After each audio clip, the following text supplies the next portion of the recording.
Hi hello ನಮಸ್ಕಾರ. ಎಲ್ಲರೂ ಹೇಗಿದ್ದೀರಾ? ಐ ಹೋಪ್ ಎಲ್ಲರೂ ಚೆನ್ನಾಗಿದ್ದೀರಾ ಅಂತ ಭಾವಿಸ್ತೀನಿ. ಶ್ರಾವಣ ಶುರುವಾಯಿತು ಅಂದರೆ ಸಾಲು ಸಾಲು ಹಬ್ಬಗಳಿದ್ದೇ ಇರುತ್ತೆ. ವರಮಹಾಲಕ್ಷ್ಮಿ ಹಬ್ಬ, ಮಂಗಳಗೌರಿ ಪೂಜೆ, ಹೀಗೆ ಸಾಲು ಸಾಲು ಹಬ್ಬಗಳಿಗೋಸ್ಕರ ರುಚಿಕರವಾದಂತಹ ಅಡುಗೆಗಳು, ತಿಂಡಿ ತಿನಿಸುಗಳನ್ನು ಮಾಡೋದು ಕಾಮನ್ ಆಗಿದೆ.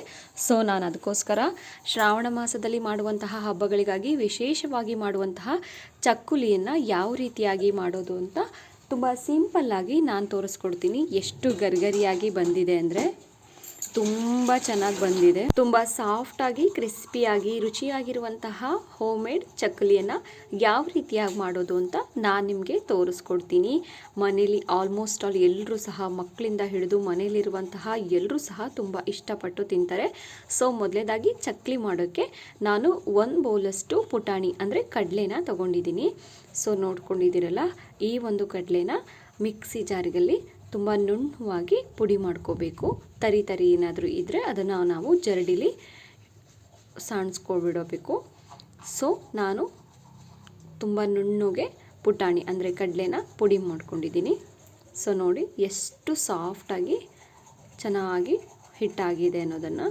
ಇನ್ ಕೇಸ್ ಏನಾದರೂ ಅದರಲ್ಲಿ ತರಿ ತರಿಯಾಗಿತ್ತು ಅಂದರೆ ನೀವು ಜರಡಿಲಿ ಸಾಣಿಸ್ಕೋಬೇಕು. ಸೊ ನಾನು ತುಂಬ ನುಣ್ಣಗೆ ಮಿಕ್ಸಿ ಮಾಡ್ಕೊಂಡಿರೋದ್ರಿಂದ ಸೊ ಯಾವುದೇ ರೀತಿ ಜರಡಿ ಹಿಡ್ಕೋತಾ ಇಲ್ಲ. 1 ಬೌಲಷ್ಟು ಪುಟಾಣಿನ ಮಿಕ್ಸಿ ಮಾಡ್ಕೊಂಡಾಗ ಇಷ್ಟು ಪ್ರಮಾಣದಲ್ಲಿ ಹಿಟ್ಟಾಗುತ್ತೆ. ನಾವು ಯಾವ ಬೌಲಲ್ಲಿ ಪುಟಾಣಿ ಅಂದರೆ ಕಡಲೆನ ತೊಗೊಂಡಿದ್ದೀವೋ ಅದೇ ಬೌಲಲ್ಲಿ 3 ಕಪ್ಪಷ್ಟು ಅಕ್ಕಿ ಹಿಟ್ಟನ್ನು ತೊಗೋಬೇಕು.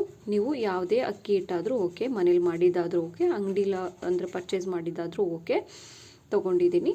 ಮತ್ತು 2 ಟೇಬಲ್ ಸ್ಪೂನಷ್ಟು ಕಡಲೆ ಹಿಟ್ಟನ್ನು ಆ್ಯಡ್ ಮಾಡಿದ್ದೀನಿ. ಮತ್ತು 1 ಟೇಬಲ್ ಸ್ಪೂನಷ್ಟು ಎಳ್ಳು, ಕಪ್ಪು ಎಳ್ಳನ್ನು ತೊಗೊಂಡಿದ್ದೀನಿ. ನೀವು ಬಿಳಿ ಎಳ್ಳಾದರೂ ಓಕೆ. ಜೊತೆಗೆ 1 ಟೇಬಲ್ ಸ್ಪೂನಷ್ಟು ಜೀರಿಗೆ, 1/2 ಟೇಬಲ್ ಸ್ಪೂನಷ್ಟು ಅಜ್ವಾಯಿನ ತೊಗೊಂಡಿದ್ದೀನಿ. ಜೊತೆಗೆ ನಾನಿಲ್ಲಿ ಒಂದು ಸ್ವಲ್ಪ ಚಿಟಿಕೆಯಷ್ಟು ಅಂದರೆ ಅರ್ಧ ಚಮಚದಷ್ಟು ಅರಿಶಿಣದ ಪುಡಿನೂ ಸಹ ತೊಗೊಂಡಿದ್ದೀನಿ. ಜೊತೆಗೆ 1 ಟೇಬಲ್ ಸ್ಪೂನಷ್ಟು ಖಾರದ ಪುಡಿನೂ ಸಹ ಆ್ಯಡ್ ಮಾಡ್ಕೊತಿದ್ದೀನಿ. ಇನ್ನು ಒಂದು ಅರ್ಧ ಚಮಚದಷ್ಟು ಅಂದರೆ ಅರ್ಧ ಸ್ಪೂನಷ್ಟು ರುಚಿಗೆ ತಕ್ಕಷ್ಟು ಉಪ್ಪನ್ನು ತೊಗೋತಿದ್ದೀನಿ. ಸೊ ನಾನಿದಕ್ಕೆ ತುಪ್ಪ ಅಥವಾ ಎಣ್ಣೆನ, ಕಾದಿರುವಂತಹ ತುಪ್ಪ ಅಥವಾ ಎಣ್ಣೆನ ನೀವು ಸೇರಿಸ್ಬೋದು ಸ್ವಲ್ಪ ಪ್ರಮಾಣದಲ್ಲಿ. ಅಂದರೆ ಒಂದು 50 ಗ್ರಾಮ್ ಅಷ್ಟು, ಅಂದರೆ ನಾನಿಲ್ಲಿ ಚಿಕ್ಕ ಸೌಟು ತೋರಿಸಿದ್ನಲ್ಲ ಅದರಲ್ಲಿ ಒಂದು 3 ಸೌಟಷ್ಟು ಬಿಸಿ ಎಣ್ಣೆ ತೊಗೊಂಡಿದ್ದೀನಿ. ಕೈ ಸುಡುತ್ತೆ, ಹುಷಾರು, ಯಾಕಂದರೆ ಬಿಸಿ ಎಣ್ಣೆ ಅಲ್ವಾ. ಸೊ ನಾನು ಸ್ವಲ್ಪ ಕೈಯನ್ನು ಸುಟ್ಕೊಂಡೆ. ಸೊ ನೋಡಿದ್ರಲ್ಲ, ಇದನ್ನು ಚೆನ್ನಾಗಿ ಮಿಕ್ಸ್ ಮಾಡಬೇಕು.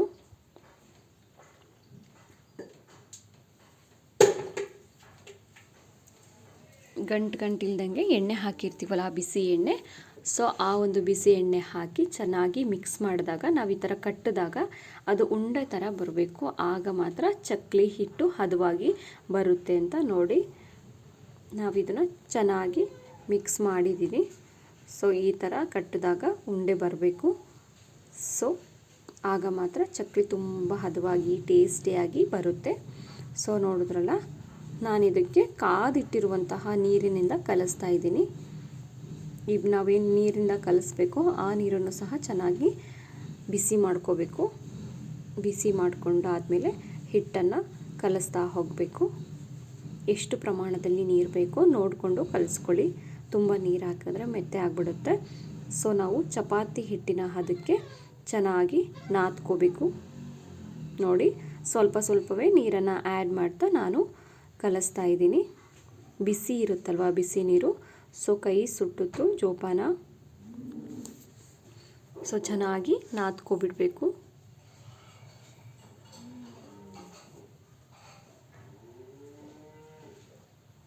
ನೋಡಿದ್ರಲ್ಲ, ಚಪಾತಿ ಹಿಟ್ಟಿನ ಹದಕ್ಕೆ ಚೆನ್ನಾಗಿ ನಾದ್ಕೋಬೇಕು.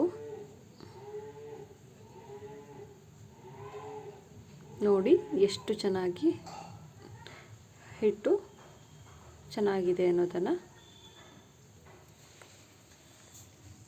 ಹಿಟ್ಟು ಚೆನ್ನಾಗಿ ನೆಂದಿದೆ. ಜಸ್ಟ್ ಒಂದು 10 ಮಿನಿಟ್ಸ್ ಇಟ್ಬಿಟ್ರೆ ಸಾಕು. ನಾನು ಇಲ್ಲಿ ಸಂಡಿಗೆ ಹೊತ್ತುವಂತಹ ಒಂದು ಚಕ್ಕಲಿ ಇದನ್ನು ತೊಗೊಂಡಿದ್ದೀನಿ.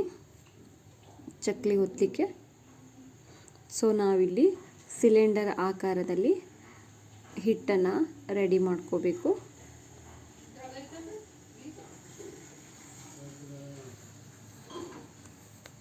ನೋಡಿದ್ರಲ್ಲ, ಮೊದಲನೇದಾಗಿ ನಾವಿಲ್ಲಿ ಎಣ್ಣೆನ ಚೆನ್ನಾಗಿ ಸವರ್ಕೋಬೇಕು. ಅಂದರೆ ಹಸಿ ಹಿಟ್ಟಲ್ವ, ಅದಕ್ಕೆ ಅಂಟಬಾರ್ದು, ಚೆನ್ನಾಗಿ ಬರಬೇಕು ಅನ್ನೋ ಕಾರಣಕ್ಕೆ ನಾವು ಎಣ್ಣೆನ, ಬಿಸಿ ಎಣ್ಣೆ ಆಗಿರ್ಬೋದು ಅಥವಾ ತಣ್ಣಗಿರೋ ಎಣ್ಣೆನೂ ಸವರ್ಕೋಬೇಕು. ಇದನ್ನು ಹಾಕಿ ಪ್ರೆಸ್ ಮಾಡಬೇಕು.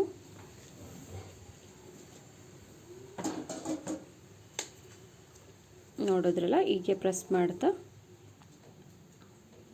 ನಾವು ಚಕ್ಲಿನ ಪ್ರೆಸ್ ಮಾಡಬೇಕು.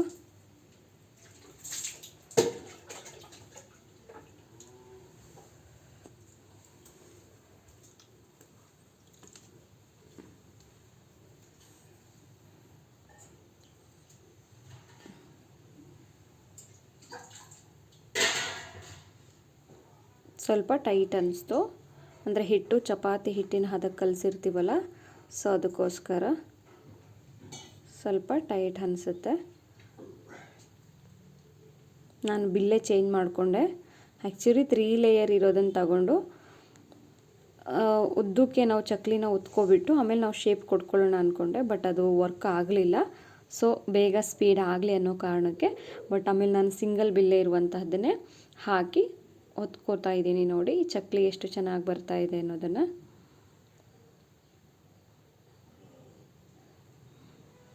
ಇದೇ ಥರ ಚಕ್ಲಿನ ಒತ್ಕೋಬೇಕು. ನಿಮ್ಗೆ ಯಾವ ಶೇಪಲ್ಲಿ ಬೇಕೋ ಆ ಶೇಪಲ್ಲಿ ಒತ್ಕೋಬೇಕು. ಚಕ್ಲಿ ರೌಂಡಾಗಿ ಬಂದರೆ ಮಾತ್ರ ಚಕ್ಲಿ ಅಲ್ಲ, ಅಂದರೆ ಉದ್ದುದ್ದಾಗಿ ಪೀಸ್ಗಳ ಥರನೂ ಸಹ ನಾವು ಒತ್ಕೊಬಿಡ್ಬೇಕು. ಸೊ ನೋಡಿ, ಈ ಥರ ಕಟ್ ಮಾಡಿಕೊಂಡು ಈ ಥರ ಒತ್ಕೊಬಿಟ್ಟು ಬಿಸಿ ಕಾದಿರುವಂಥ ಎಣ್ಣೆನ ಮೀಡಿಯಮ್ ಫ್ಲೇಮಲ್ಲಿ ಇಟ್ಬಿಟ್ಟು ನಾವು ಕರಿತಾ ಹೋಗಬೇಕು. ಆಗ ಚಕ್ಲಿ ರೆಡಿ ಆಗುತ್ತೆ. ನಾವು ಎಣ್ಣೆ ಚೆನ್ನಾಗಿ ಕಾದಿರಬೇಕು, ಆಗ ಮಾತ್ರ ನಾವು ಚಕ್ಲಿನ ಬಿಡಬೇಕು. ನೋಡಿ ಯಾವ ರೀತಿಯ ಕಲರ್ ಬರ್ತಾ ಇದೆ ಅಂತ. ಗೋಲ್ಡನ್ ಕಲರ್ ಬರ್ತಾ ಇದೆ ಅಂದಾಗ ನಾವು ಎರಡೂ ಸೈಡು ಚೆನ್ನಾಗಿ ಫ್ರೈ ಮಾಡಬೇಕು.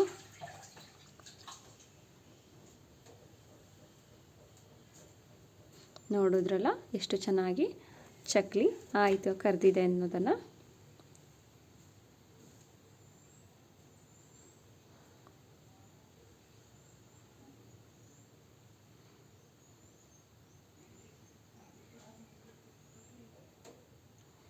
ಫೈನಲಿ ಚಕ್ಲಿ ರೆಡಿಯಾಗಿದೆ.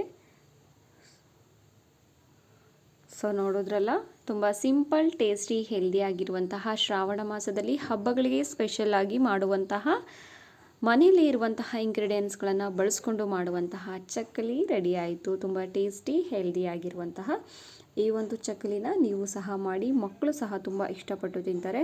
ಮಕ್ಕಳಿಗೆ ಆಚೆ ಫುಡ್ಗಳನ್ನು ಕೊಡೋದಕ್ಕಿಂತ ಈ ಥರ ಮನೇಲಿ ನೀವೇ ಸಿಂಪಲ್ಲಾಗಿ ಅಮ್ಮಂದರು ಮಾಡಿ ಕೊಡೋದ್ರಿಂದ ಮಕ್ಕಳ ಆರೋಗ್ಯವು ಸಹ ತುಂಬ ಚೆನ್ನಾಗಿರುತ್ತೆ. ಅದೇ ರೀತಿ ಶ್ರಾವಣ ಮಾಸದಲ್ಲಿ ಆರಂಭದಿಂದಲೂ ಸಹ ಹಲವಾರು ತಿಂಡಿ ತಿನಿಸುಗಳನ್ನು ಮನೇಲಿ ಮಾಡೇ ಮಾಡ್ತಾರೆ. ಅದಕ್ಕೆ ಈ ರೀತಿಯಾಗಿ ಮಾಡೋದ್ರಿಂದ ತುಂಬ ಚೆನ್ನಾಗಿರುತ್ತೆ. ತುಂಬ ಕ್ರಿಸ್ಪಿಯಾಗಿ, ಟೇಸ್ಟಿಯಾಗಿ, ಖಾರವಾಗಿರುವಂತಹ ಚಕ್ಕಲಿ ನಿಮಗೆ ಇಷ್ಟವಾಗಿದ್ದರೆ ಮತ್ತೆ ಮಾಡ್ಕೊಳ್ಳಿ. ಧನ್ಯವಾದಗಳು.